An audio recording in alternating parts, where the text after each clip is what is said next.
Good evening. I am Beth Hildenbrand, and this is Booked Up with Beth.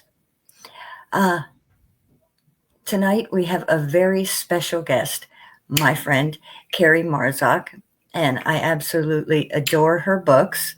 But I have been told Ah, by the great one, Nina, that I have to tell you people, I am also an author. I am just not a podcast host. So, yes, I am an author. I write occult horror and dark poetry. So my link is going to pop up on here in a little bit. And if you want to find my books, they're on Amazon. So as far as that goes, I am qualified to tell you how good the books are that I talk about on these shows and how wonderful the authors are that I interview. So I'm not just some crazy person telling you to buy these people's books. I actually do know whereof I speak. So, like I said, tonight our special guest is Kerry Marzock, and she writes in my genre of horror and poetry.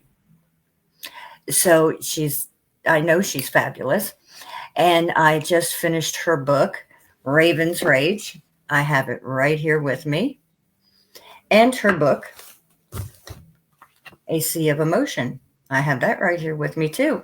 So we're going to talk about Raven's Rage, and then we're going to hear some poems from A Sea of Emotion. But first, I am going to hand the show over to Kerry, which means I'm going to shut my cake hole and let her tell us a little bit about herself.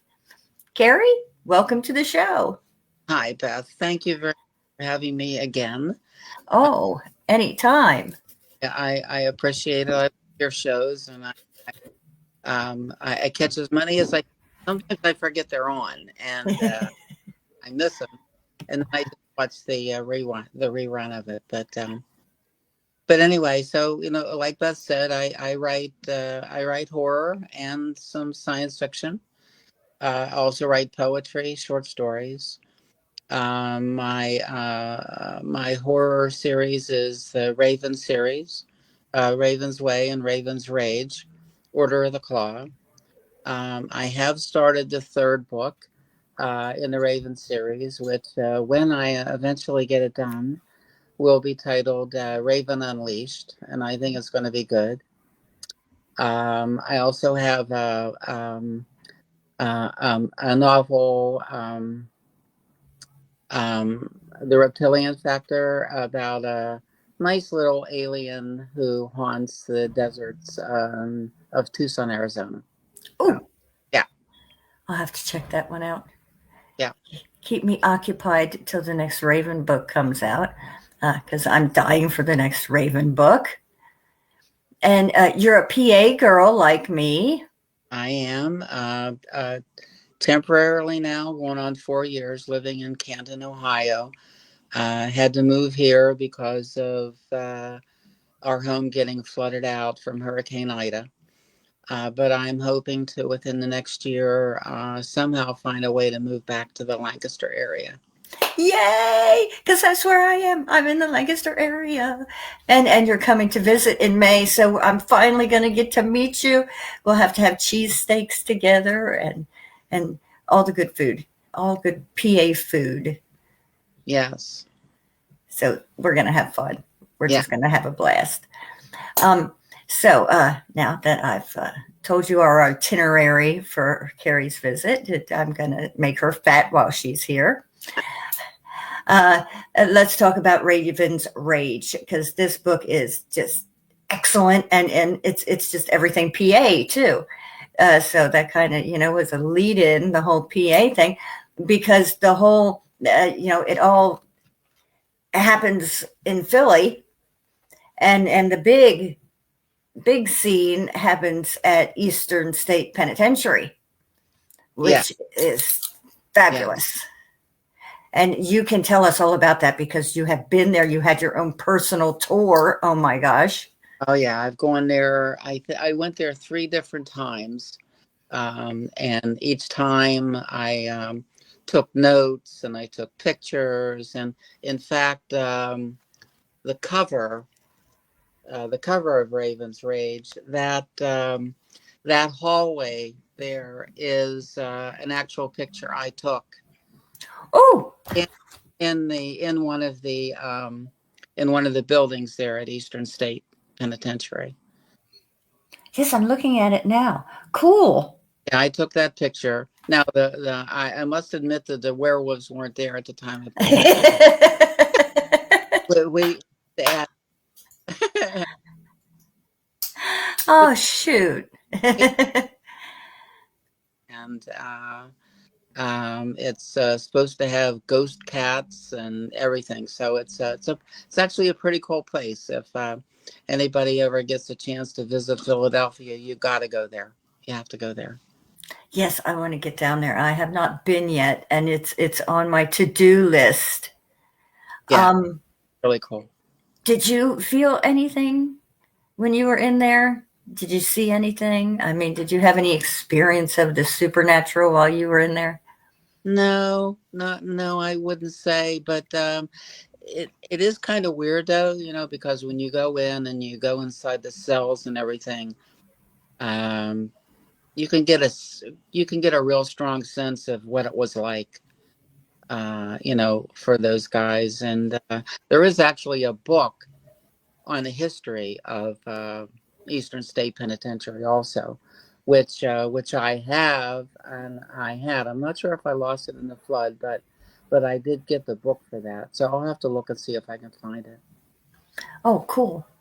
Yeah, it. I mean, just it's fascinating in itself. Just the history of the building. You had pieces of it in the book, and Yeah, uh, what uh, in my novels, especially like that. Well, even the one, even Reptilian Factor that takes place in Tucson. I lived there for 2 years.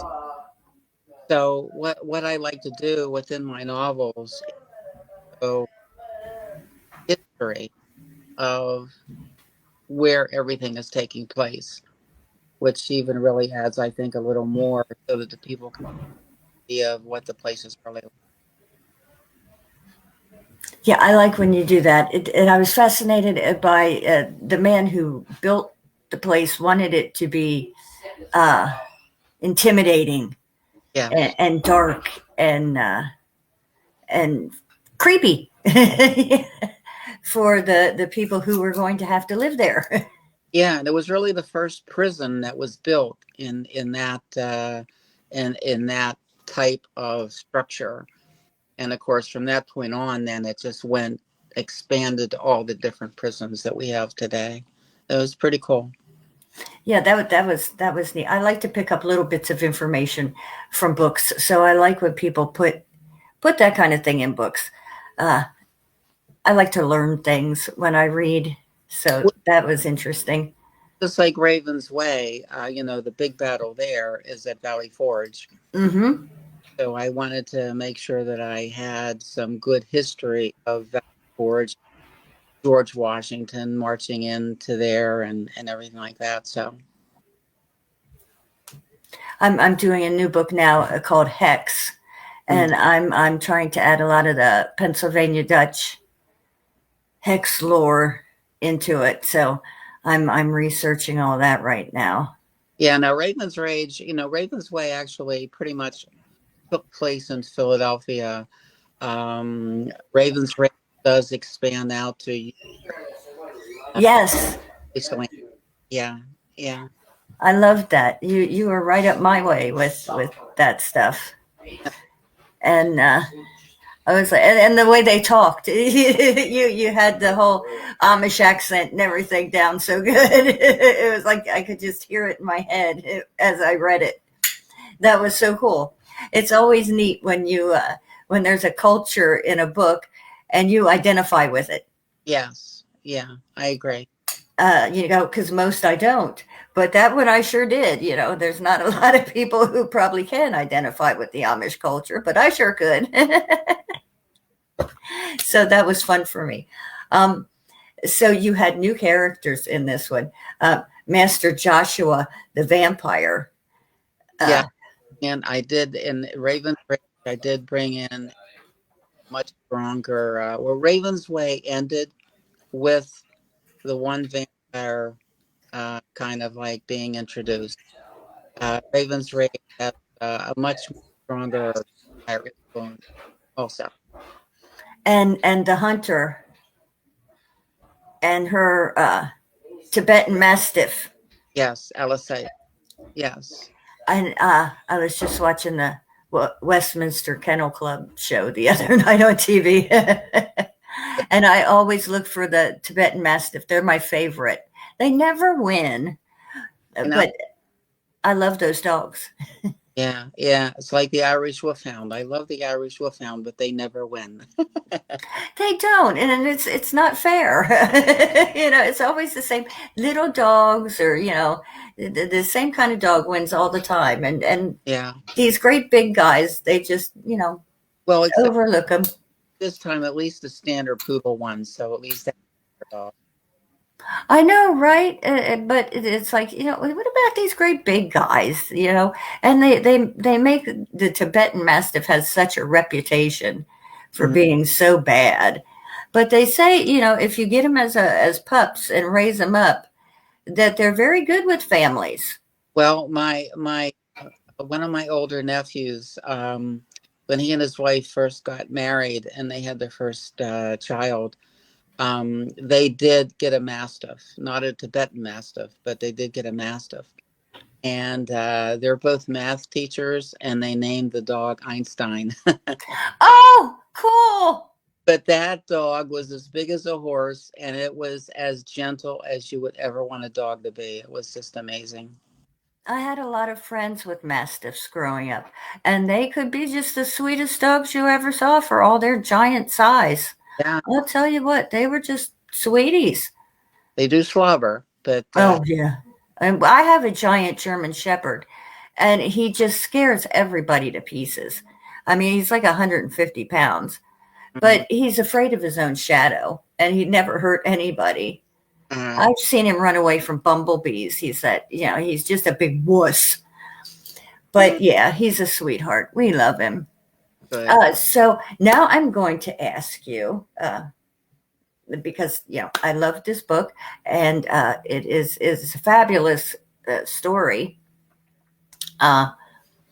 It's a sequel from part one, Yeah, in which it's Kathleen and Johnny Raven, yeah, and obviously it has werewolves in it, yeah, and she's a cop, yes, and so basically, Philadelphia cops meet werewolves. yeah. I don't want to give it all away. To bring in my own breed of werewolves. I mean, that's they called werguns, and it's like a different breed of werewolf. Even though in this book they're also the red werewolf too, so they kind of like. And in the first book, we start out with a body on the golf course. They find the dead body on the golf course Yes. in Raven's Way. And then in this one, it's the Amish people have been attacked by the werewolf. Yeah. And I love that. The Amish people, oh, a demon, a demon.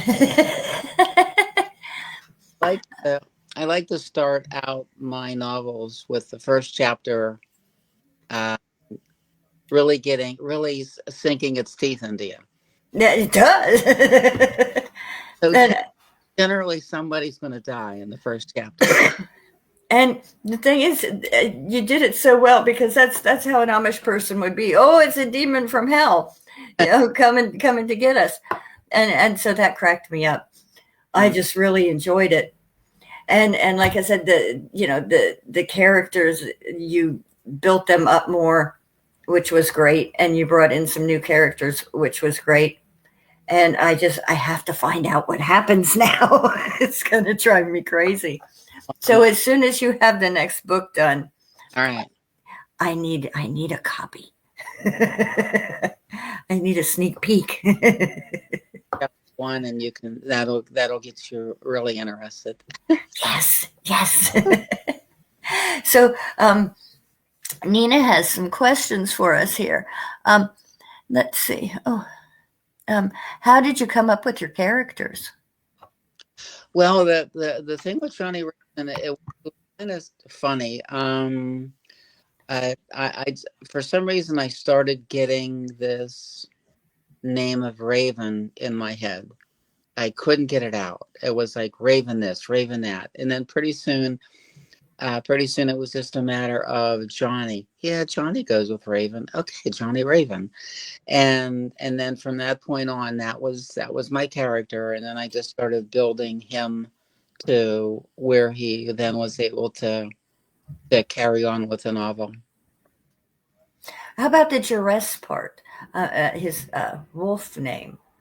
I like that name.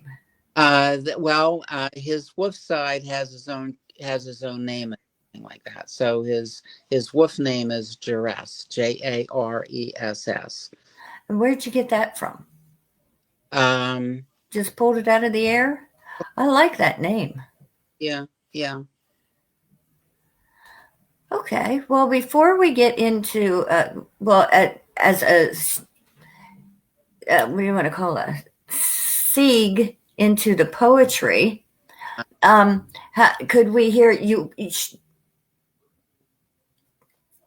Okay. Calm Calm. down, Mary Beth. Breathe in. I would love to hear you always start your books with poetry. I start and end. I Yes. poem and end with a poem. Yeah, So, could we hear the beginning and ending poems from Raven's Rage absolutely. before we go into A Sea of Emotion? Would you mind reading those for us? Yep. Excellent. Okay. So the starting poem in Raven's Rage called "Kiss of the Moon Beast." I love this. For me, when I lay silently draped, quivering within velvet darkness, the ending was simply the beginning. The death steal my breath away on a moon-splashed neon night was both frightening and exhilarating. Clearly, I knew what awaited me as I gazed hungrily into those eyes of golden, smoldering passion, for I was now enraptured, captivated, enslaved. I remembered the fateful night so well that it will forever be etched upon my mind, branded for all eternity. Your feral lips pressed mine, whispering, "If I asked for your precious life, would you present it to me now?" "You have but just to ask," I whispered back, feeling your long, rough tongue snake eerily against my neck, causing me to shiver icily into a vast unknown. Your voice echoed with ears. "If I held your lovely neck within my mouth, would you scream?" "To scream is but to fear," I groaned. "Yet to moan is simply my deepest surrendering to you." Tensing, I felt the sharpness of your fangs scratch the soft surface of my skin. Your hot, feral breath caressed my neck as you asked, "If I beseeched you to accept the beast, the wolf who rules the night, would you do so now?" With frantic heart pounding, I stared wantonly into a savage face of wild, supremely powerful beauty. "I am nothing but yours to mold and shape, for with sweet death arrives the pain of rebirth. Let your hungry kiss be the mark of beast I so yearn to now embrace." Fearful, yet so anxious, I shut my eyes and welcomed such blessed pain to envelop me. Gasping out one final breath of lost humanity, darkness spread forever until I felt the drum beat of a savage heart and listened to the haunting lament of a wolfish howl brush the skin of a glorious silvered moon. I opened my newly feral golden eyes and sniffed the air. With a growl of beastly desire, you asked, if I begged for your eternal love, would you forever merge your beast with mine? Glaring into those ferocious eyes, I howled with sweet desire. You have molded me with your own image, I replied. My sweet paramour, this love for you will last into eternity. An anxious moon smiled down with frightening delight upon the backs of furry beasts who now together prowled the night. That's lovely. I love that.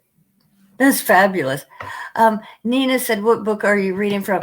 That is from the very beginning of Raven's Rage, and now we're going to hear the one at the end of Raven's Rage. So that was a werewolf kind of poem. Yes, and so is the second one. So is the one that follows at the end. This I actually up with. I wrote a short story about this also. Um, this is called "Shadow of a Beast." Seems I write dark poetry, huh? And, but I do write nice poetry too. You do.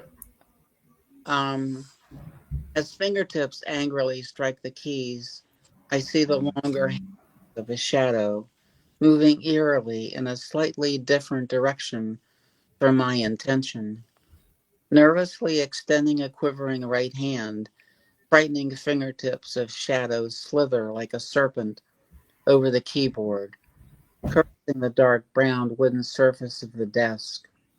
Startled, I note that they are elongated and sharp like claws of a creature, the fanged and furry beast that I write about, the beast that forever haunts my fractured dreams, which create my stories. Glancing through red, sleep-depraved eyes, I read about the innocence that once more dies, closing lids to the burn of tortured insomnia. I prayed that sleep would come, no more words of death.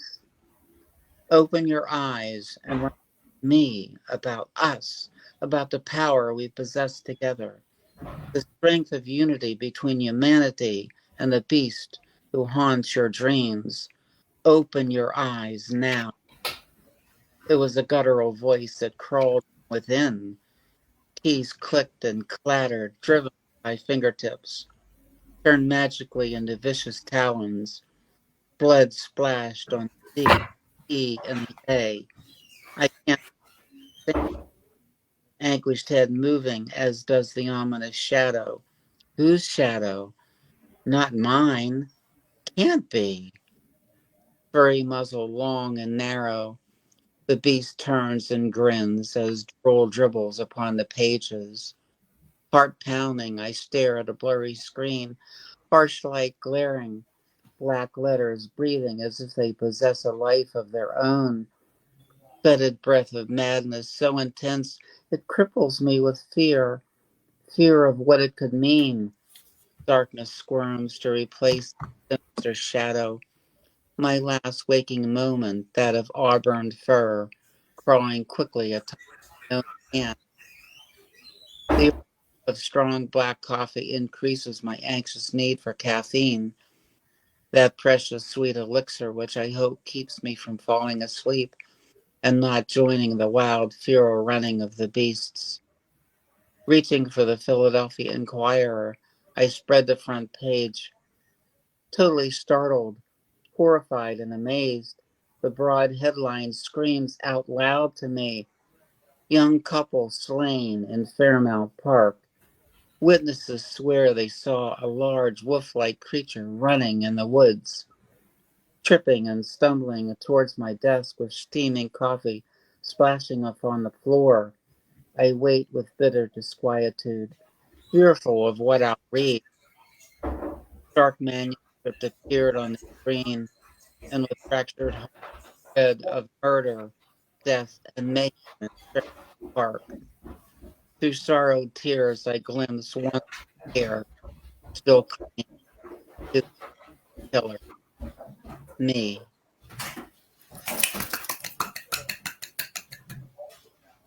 I love it. I love it. So it's basically a werewolf who's an author, and Oh, it's perfect. and in human form writes about his killing, his you know, or her killing, whoever it may be. Well, here's a good question from Nina. Nina. Can you discuss any challenges or obstacles you've faced as a poetry author? Huh. Well, I'll tell you what. And that's you probably maybe it takes a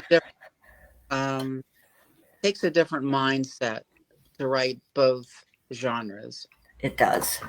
And I think that's why a lot of my poetry, not all of it, I do write a lot of regular poetry, but there are a lot of dark poetry, and I think that goes hand in hand with my writing of the novels. Um, when I'm deeply involved in writing the fiction, the prose, I have found that it's harder to write poetry because it's a different frame of mind. Mm-hmm. When I'm not writing the fiction, then I'm writing the poetry. So it's kind of like, but sometimes to write both is a little hard for me. Yes, I seem to produce my poetry books in between my novels. Yeah. Yes, I agree. Yep. It's like after I have a novel come out, uh, a poetry book comes out. It's like, yeah, you can always tell after I finish a novel, then I'll have a poetry book out. And then I'll work on another novel, and then a poetry book will come out. Yeah. And a lot of my poetry and stuff, well, I sometimes I'm driving along the road and I see things, and it's just sometimes then by the time I get home, I've got a poem practically written in my head. Yes, I do that too. Or in the shower. And I'll have to keep going over it and over it and then over it so that when I'm out of the shower, I can quickly write the whole thing down before it's gone. It's crazy.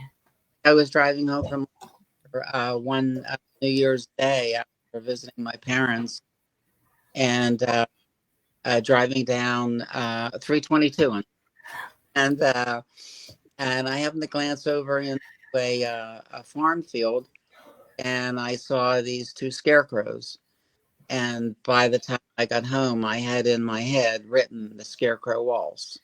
As, I do that a lot too. Like I'll be on my way to pick up my son from school, and I have to keep notebooks in the car yeah, because on the way it'll start going. Until I get to school, I'll have to write it down. exactly. Exactly. Yeah, yeah. It's the same. I woke up one night, and I had fallen asleep. The TV was on, and I had a music channel on. And so I wake up. It's dark, and this beautiful piano music is playing. And within minutes, I had written Piano Nights. It was, you know, it's crazy. It is just the strangest little thing will Yeah, just be in your mind, and then it has to come out. that's right. You Yeah. have to get it on the paper. It usually a lot of times it'll happen to me as I'm half asleep laying there, and just something will spark in my head, and I click the lights on, and I'm grabbing the notepad that's always beside the bed, Besides, and I there did it goes. everywhere. Yeah, I carry a notepad in my purse. Uh, Yep, yeah, yeah. I have them everywhere. I get uh, Oh, no. these these little ones, Oh, yeah. Okay. Yes. and because they can fit in the purse, they can lay in the car. Yeah. Yeah, they can lay by the bedside table. I got them here on my desk, Yeah. Yeah. and I just take them everywhere with me, all over the place are the notepads. Yeah. Yeah. And because you just never know, you could be doing anything and something will just set it off, and there you go. Yep. Yep. For sure. And yeah, I've started a new one, and of old photographs that I'm using, old photographs, and I'm kind of working on that now Mm-hmm. and trying to see how that goes. So we'll see if I do something with it or not. You never know. What's the photographs? um, I don't know. I'm thinking of calling it Madame Pink's Gallery of Lost Souls, or something like that. Writing like a poem about each photograph. The whole book, and each photograph is a different poem. Oh, that's cool. Yeah, yeah, that's an idea. So we'll see. We'll see what I do with it. Yeah, nice. Uh, yeah, it's something different that I haven't tried before. Mm-hmm. So yeah, I always like to push my boundaries and see what I can come up with. I totally agree. I totally agree with that. In fact, um, I I need to write some more of it. But I have a novel that is pretty pretty well done, and it's a fantasy. And the concept of that novel started years back when I was on an older poetry site, and a group of us who had become friends, we started writing together this long epic poem that really ended up like 96 pages long. It was Wow. like say like I would write, I would say like I started it, and then you would follow, but you would pick up off of what I wrote, and then you would write. And there was about 10 or 12 of us. We just did that. So my this particular novel that is almost done, Scrolls of Sorrow, and it's actually based upon all of the ones that I wrote for that. Oh, cool. In that case, every because it's titled Scrolls of Sorrow, um, they're not going to really be chapters. They're going to be scrolls. So Ooh. chapter will be a scroll, and each one will start with a poem. Each scroll will start with a poem. Oh, that sounds so cool.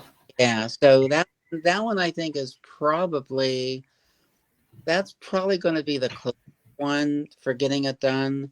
I probably maybe have another 50 to 80 pages to write on that, just kind of like ending it. Um, and then I have another one about a serial killer that I'm trying to add on to that and make it longer. So those two will probably come out before the next Raven book. But then that'll let me to write Raven Unleashed. All right. Okay. Okay. Gotta just get me there. You know I want that book because teasing me. Um, let's see what Nina says. Do you have any tips or techniques for overcoming writer's block? Well, I've actually had that on occasion, and a lot of times what I do is like that. That seemed to happen a lot actually. Writing Raven's Rage. Um, Raven's Way I wrote in months. Raven's Rage took me probably close to 2 years. And in between, so many different things happen. You know, the story of life gets in the way, Oh, yeah. and then I would have times where I would like be blocked. And my only suggestion there would be to write about something completely different. You know, whether it's poetry or write a short story, uh, or write something completely different from the theme of the novel that you're writing. Get your head, whatever's in your head, get it whacked out of there, and then you can kind of turn around and concentrate on picking up the novel where you left off. I That's, I don't know about you, but I'm not an outline person. I write a lot of notes. I mean, I write a lot of notes and explaining my characters and stuff like that, and maybe settings. But I don't really write an outline because I allow the book to tell me what's going to happen next. I allow my characters to tell me what's going to happen next. So I'm not a great outline person, but some people are, and that's great. I usually outline like maybe the first 2 or 3 chapters Hmm. to get me going. And then, yeah, I outline my characters. But that's about as far as I go. I let it take off from there. Yeah, I let how each chapter ends tells me how the next chapter is going to go, and sometimes it goes off. Yeah, I still haven't decided who the bad guy is in the book I'm writing now. So I'll probably be surprised. Yeah, I do that. I surprise myself with the bad guy. And I figure that way the reader is surprised as well. I mean, if I don't know, then I'm not leaving a lot of little hints along the way yeah, true. for them to figure it out. Yeah, I totally agree. I totally So, Yeah, that's good because I hate when I can figure it out early. I always like when I do a show and I can say, "You got me." yeah, And thank you for that because I like it when you can get me. When I can figure out who the bad guy is, it's just like, oh, well, that sucks. yeah. Because a lot of times, how you write a particular and the way it ends, lead into something different that you really didn't plan when you first started writing the. The, the family hates watching movies with me because I'll be like, oh, well, they did it. And it's like, do you have to do that? And I'm like, well, it was so easy to figure out. How did you not guess that? Come on. Okay, so now we're going to let's get yeah, we're going over time. So let's get a poem or two from Sea of Emotion. Okay, so since tomorrow's Valentine's Day, Yes. how about if I just read a couple? Hi, Matthew. I'm at. He's got a cold. He's Mr. Cheerful. All right, this first poem is called "Breakable Heart." Oh, yeah, I like this one. The heart is your existence, your purpose, your strength. It is your death, your downfall, your weakness. It is soft and pliable like cool, moist coal, able to be molded in the hands of a lover. It is hard like cold gray steel, unable to be scaled when securely locked and tightly sealed. It grins in the heat of the sun and flows serenely under the comfort of moonbeams. It laughs in the bright sunlight and quietly sobs amid the peaceful curtain of rainfall. It has the smoothness of old worn leather and the sheerness of pure silk, and yet can feel the icy clutch of winter's grip, or hear the soft whispering cascade of leaves falling to the ground. The heart is your existence, your purpose, your strength. It is your death, your downfall, your weakness, gossamer in its thickness, pristine in its pureness. It is but forever the breakable heart. And we'll follow that up with Heart Made of Glass. Shining crystal clear, pristine within early daylight, softly shimmering underneath a watchful moon of mighty Aphrodite. The heart of glass is warmed by the golden midday sun or chilled by a frosty midnight breeze.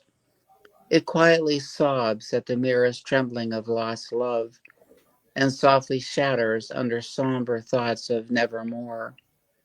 Falling inside a bottomless window of emotion, it reflects the vibrant colors of evening primrose from the smiling eyes of impulsive Eros.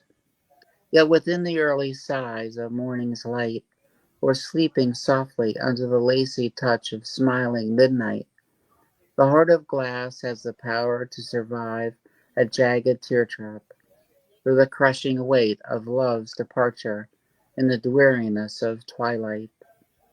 As a mirrored reflection of life's remembered past, I gaze with fondness at memories saved within a pristine heart made of glass.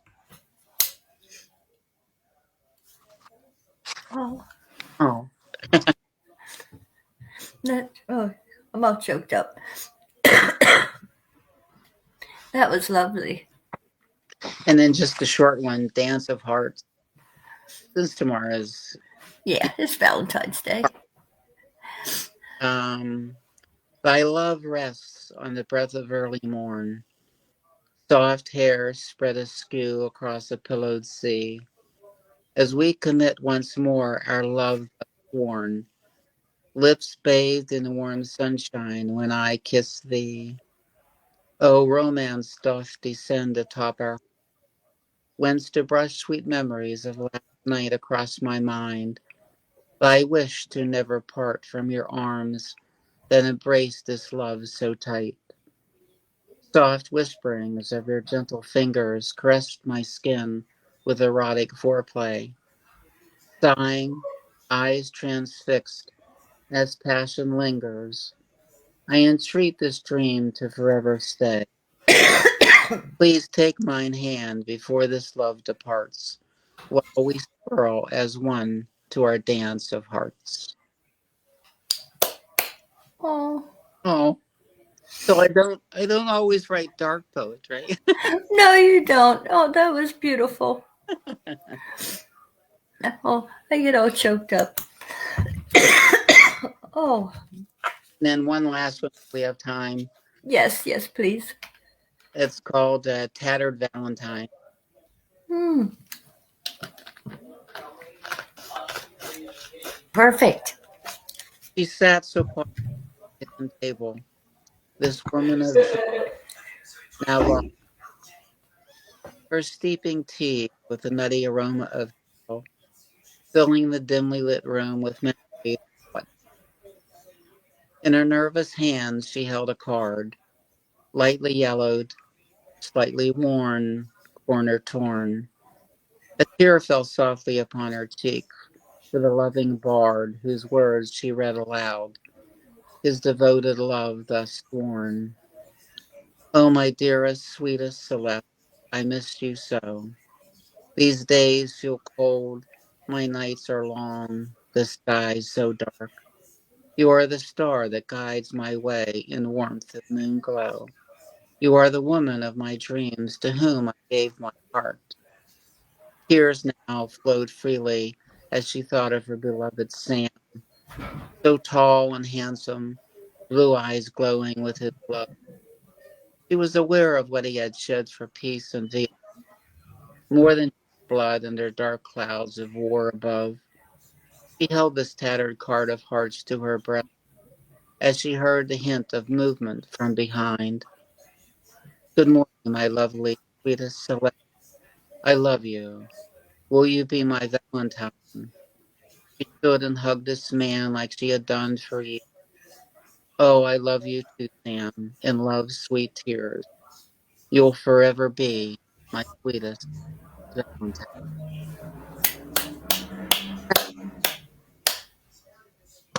Oh, Wipe away the tears. I can't help it. I'm just an old sentimental old woman. Well, I miss my husband Richard so much. He's gone 10 years this year, and I wrote a lot of those stories. I wrote a lot of those poems based on him. So, yeah. Well, you can feel it. You can feel the love. Come on. You want to say hi? Come on.